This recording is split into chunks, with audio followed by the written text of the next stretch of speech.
দুর্দান্ত গরম পড়েছে। এই গরমে ভাবছি একটু বাড়িতে একটু কাঁচা আমের শরবত বানাবো। তাই আমাদের এখানে একটু পুদিনা গাছের পাতা হয়েছে, একটু তুলে নিচ্ছি।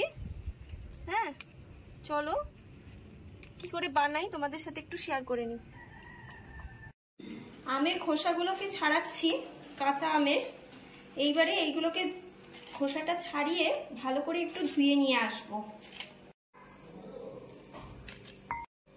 আমগুলো আমি ভালো করে ধুয়ে এনেছি, এবার আমি গ্রেটারে গ্রেট করে নেব।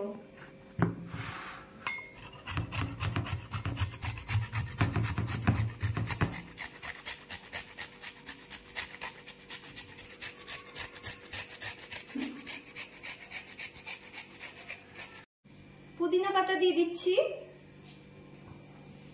দুটো কাঁচা লঙ্কা দিয়ে দিচ্ছি,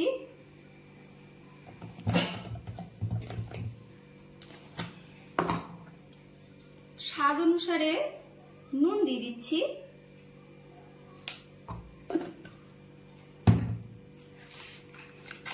অল্প বিট নুন দিচ্ছি,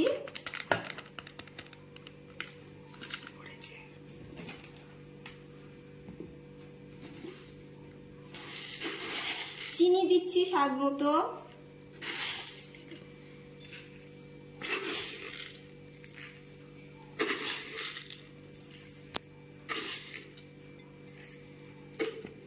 এবারে একটা গন্ধরাজ লেবুর এই গায়ের সবুজ অংশটা আমি গ্রেট করে দেব। এমন ভাবে গ্রেট করতে হবে যাতে সাদা অংশটা গ্রেট না হয়, তাহলে কিন্তু তেতো হয়ে যাবে। এইভাবে হালকা করে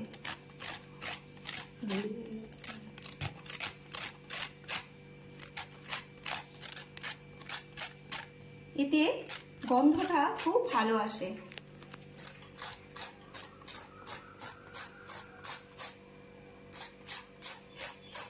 এইবারে এই সমস্ত মিশ্রণটাকে আমি মিক্সির বোলের মধ্যে দিয়ে দিচ্ছি।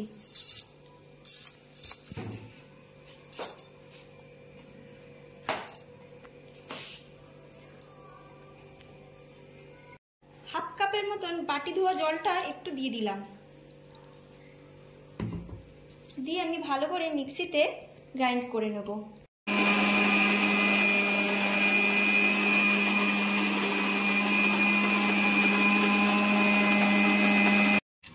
আমি এবারে কিছু বরফ কুচি দিয়ে দিচ্ছি এর মধ্যে, দিয়ে ব্লেন্ড করে নেব আর একবার।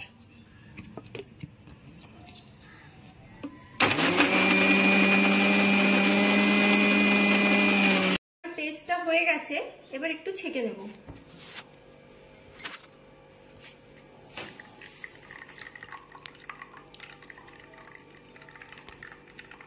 আমার ছাকাটা রেডি হয়ে গেছে, এবার গ্লাসে ঢেলে নেব।